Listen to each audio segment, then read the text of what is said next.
Hello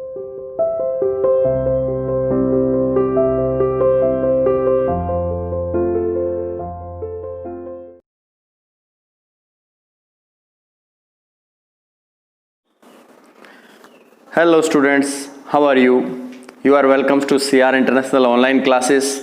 आज 11th arts class के अंदर assignment number 41 for Hindi medium, 24 for English medium, दोनों का एक ही टॉपिक है। हारून अल रशीद नाम के खलीफे के बारे में, उनकी उपलब्धियों के बारे में हम चर्चा करेंगे, जिन्होंने ये सबसे महत्वपूर्ण खलीफा माना जाता है। इससे पहले हमने 4 खलीफाओं के बारे में पढ़ा जो कि स्टार्टिंग के खलीफे हुआ करते थे। इसके अंदर हारून अल रशीद का इतना नाम क्यों है, इतना ज़्यादा फेमस वह क्यों है, उसके बारे में कुछ उपलब्धियां मैंने यहाँ पे नोट की हैं, वो उनको एक एक करके आपको समझाया जाएगा। इन्होंने 786 AD से 809 AD तक इन्होंने शासन किया है। इसमें सबसे पहला जो इनकी उपलब्धि रही, मोस्ट इंपॉर्टेंट कैलिफ, सबसे महत्वपूर्ण खलीफा क्यों कहते हैं इन्हें? क्योंकि इनके शासनकाल के अंदर सबसे ज्यादा महत्वपूर्ण कार्य हुए।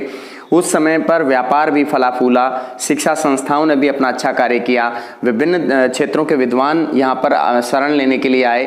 वो कलाकार यहाँ पर जैसे संगीत या दूसरे कलाओं से जो जानने वाले थे, हस्तकलाओं को जानने वाले लोग थे, वो इस क्षेत्र के अंदर आए, क्योंकि उन सबको मोटिवेशन हारून अल रशीद के द्वारा दिया गया। क्योंकि हारून अल रशीद खुद भी अपने आप में कला प्रेमी था और वो मोटिवेट करता था, जो भी कलाकार आते थे उनको सभी को मोटिवेशन देता था। इसमें सेकंड जो है, left responsibilities of his government to his viziers, उसने अपने ऊपर शासन का जो बोझ है उसको हल्का करने के लिए अपने मंत्रियों पर जिम्मेदारी छोड़ रखी थी। जैसे कि आज के समय में हम सरकारें देखते हैं, विभिन्न डिपार्टमेंट्स बने होते हैं, उनके डिपार्टमेंट्स के हेड उनके मंत्री होते हैं और मंत्रियों के नीचे सरकारी अधिकारी होते हैं, जैसे IAS IPS अधिकारी होते हैं। उनके काम को हल्का करने के लिए ठीक इसी तरह का सिस्टम इन्होंने बनाया हुआ था। वजीर होते थे, वजीर मंत्रियों को कह सकते हैं हम। इन मंत्रियों के सहारे सभी विभागों की बहुत प्रॉपर तरीके से वो हैंडलिंग कर लेता था और किसी तरह की कोई समस्या नहीं आ रही थी। एक उत्तरदायित्वपूर्ण शासन देने में वो सक्षम था। उसके बाद वजीर कंट्रोल डिपार्टमेंट्स, दीवान थ्रो सेक्रेटरीज। फिर उसके बाद मंत्रियों से नीचे दीवान होते थे, जो कि अलग अलग डिपार्टमेंट के डिफरेंट होते थे और वो सेक्रेटरीज के जरिए अपना काम संभाल पाते थे। यानी उनके नीचे सचिव काम करते थे। सचिव सरकारी अधिकारी को हम कह सकते हैं। जैसे कि आज के समय सचिव बनना या सरकारी अधिकारी बनना एक मतलब कंपटीशन को क्लियर करके ही मतलब उस चीज के लिए अप्लाई किया जा सकता है। इसके बाद आगे है special encouragement for music, poetry and he rewarded artist liberally. इसमें बताया गया है कि उसके शासनकाल के दौरान, हारून अल रशीद के शासनकाल के दौरान 786 से 809 के दौरान क्या क्या हुआ, एक स्पेशल एनकरेजमेंट दिया गया। म्यूजिक को ऊपर उठाने की कोशिश की गई, कविताओं को ऊपर उठाने की कोशिश की, या जो भी इसके कलाकार थे जो कविताओं को गाते थे या लिखते थे या फिर संगीत को जानते थे, उनको रिवार्ड किया जाता था, उनके पुरस्कार वगैरह दिए जाते थे। और जो भी जैसे आर्टिस्ट अगर बाहर क्षेत्रों से कोई भी आता था उसका सम्मान किया जाता था। उनके साथ बहुत ही उदारतापूर्ण व्यवहार वो करता था, बहुत ही उदार हृदय से उनको सम्मान देता था, उन्हें गिफ्ट देता था, उपहार देता था। इससे उन्हें अपनी कला के प्रति और अधिक प्रेम विकसित होता था और वो बेहतर से बेहतर चीजें बनाते थे। इसके बाद his rain attracted philosophers, poets, scholars and artist. हमने देखा कि आर्टिस्ट के बारे में हम पढ़ ही चुके हैं। इनके साथ साथ और भी बहुत से क्षेत्रों के विद्वान लोग यहाँ पर आते थे, जैसे कि फिलोसफर, दर्शन शास्त्री, कवि और विद्वान और कलाकार या साइंटिस्ट, डॉक्टर, विभिन्न विभागों के जो महत्वपूर्ण व्यक्ति होते थे दूसरे देशों से, वो यहाँ, इसकी नीतियाँ इतनी अच्छी थी कि वे इस क्षेत्र के लिए अट्रैक्ट हुए और यहाँ आकर के उन्होंने शरण ली और उन्हें अपनापन जैसा एहसास यहाँ पर हुआ, क्योंकि उनको मोटिवेशन भी यहाँ से मिलता था और उन्हें रिवार्ड भी यहाँ से मिलता था। इसके अंदर हम क्यों ये बात यहाँ पे क्यों आ रहे हैं, क्योंकि दूसरे क्षेत्रों में भी तो शासक रहे होंगे, वो इसलिए क्योंकि यहाँ इनकी नीतियाँ, हारून अल रशीद की जो नीतियाँ थी वो बहुत ही उदारवादी थी और उनकी नीतियों को इतना ज़्यादा उन्हें अच्छा लगा कि जैसे कि आज इंडिया की जो पॉलिसी है वह उदारवादी पॉलिसी मानी जाती है, क्योंकि हमारे देश के अंदर लोकतंत्र है और लोकतंत्र में प्रत्येक व्यक्ति को अपनी बातें कहने का हक होता है। तो ठीक इसी तरीके से हारून अल रशीद ने भी कहीं ना कहीं अपने शासन में लोकतांत्रिक नीतियों को अपनाया होगा। इसके बाद आगे है Baghdad became a centre for the study of natural science and metaphysics. उस समय के दौर की एक बड़ी उपलब्धि ये है कि बगदाद जो कि एक महत्वपूर्ण शहर था, जो कि इसकी राजधानी कह सकते हैं हम, इसका मेन सेंटर था, और इस मेन सेंटर के अंदर नेचुरल साइंस और मेटाफिजिक्स के बारे में काफ़ी कुछ नॉलेज थी, काफ़ी पुस्तकें मिलती थी, काफ़ी विद्वान उनकी शिक्षाएं देते थे, यानी क्लासेस स्टार्ट हो चुकी थी, उस समय शिक्षा प्रदान की जाती थी। इससे संबंधित लाइब्रेरीज अवेलेबल थी। Greeks and the Sanskrit text translated into the Arabic language in astronomy and medicine and mathematics. इसमें विषय बताए गए हैं कि खगोल शास्त्र के अंदर, चिकित्सा शास्त्र के अंदर और गणित शास्त्र के अंदर, इन तीनों ही शास्त्रों को अरबी भाषा के अंदर, यानी पहले ऑलरेडी ये यूनानी भाषा और संस्कृत भाषा में अवेलेबल होता था, इनका जो टेक्स्ट होता था, और उसको ट्रांसलेट करके अरबी भाषा के अंदर उसको ट्रांसलेट किया गया ताकि ज़्यादा से ज़्यादा लोग उसे पढ़ पाएं, या अरब क्षेत्र के लोग दूसरे क्षेत्रों की इन भाषाओं के से संबंधित जो जानकारी उन्हें मिलती है या भाषाओं में जो लिखा हुआ साहित्य है उसको वो प्रॉपर तरीके से पढ़ पाएं। तो यहाँ पर हम देख सकते हैं कि गणित जो है बहुत महत्वपूर्ण विषय है, चिकित्सा महत्वपूर्ण है और खगोल शास्त्र भी महत्वपूर्ण विषय है।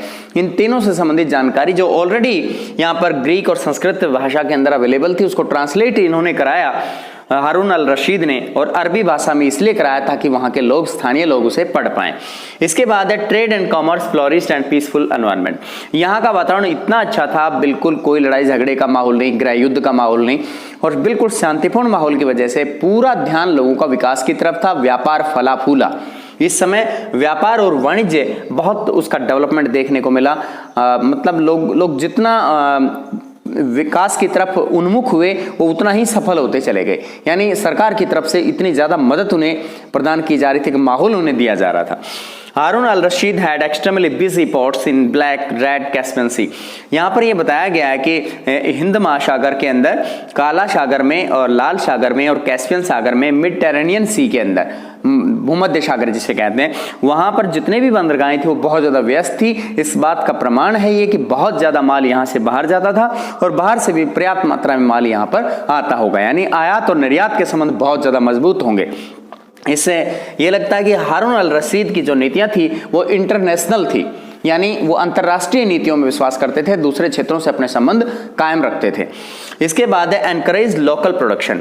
जब बहुत ज़्यादा विभिन्न क्षेत्रों के लिए उत्पादन होने लगा, दूसरे क्षेत्रों को निर्यात करने लगे, दूसरे क्षेत्रों से आयातित वस्तुएं यूज करने लगे, तो इन्होंने स्थानीय स्तर पर, घरेलू स्तर पर लोगों को मोटिवेट किया कि वो अपने लेवल पर उत्पादन तैयार करें, अपनी वस्तुएं खुद बनाएं। तो इससे प्रोडक्शन भी ज्यादा मात्रा में होगा, उनकी क्वालिटी भी डिफरेंट होगी। किसी को कोई क्वालिटी पसंद है, किसी को कोई क्वालिटी पसंद है, तो सभी तरह का, क्योंकि मार्केट में अब मतलब हर तरह की वस्तु को पसंद किया जाने लगा था, उनकी क्वालिटी सबसे मेन होती थी। इसके बाद है governing class started investment, trade and handicraft, banking and credit facilities. यहां पर यह बताया गया कि गवर्निंग क्लास, कि जिसका शासन पे पकड़ था, जो एलाइट ग्रुप हम कह सकते हैं, या जो धनी वर्ग है जो सबसे ज्यादा, या अधिकारी वर्ग कहें, ब्यूरोक्रेसी जिसे कहें, इन्होंने व्यापार में और हस्तकला के अंदर पैसे लगाने शुरू कर दिए, यानी इन्वेस्टमेंट, अपने खुद के कारखाने इन्होंने लगाए और काफी पैसा कमाया।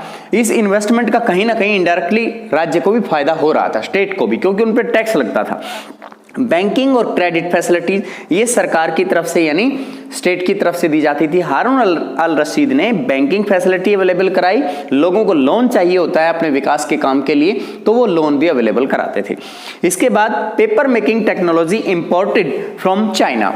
चाइना से कागज बनाने की जो कला थी उसको इंपोर्ट किया गया, उसको आयात किया गया, वहां से सीखा गया और यहाँ के लोगों को बताया गया।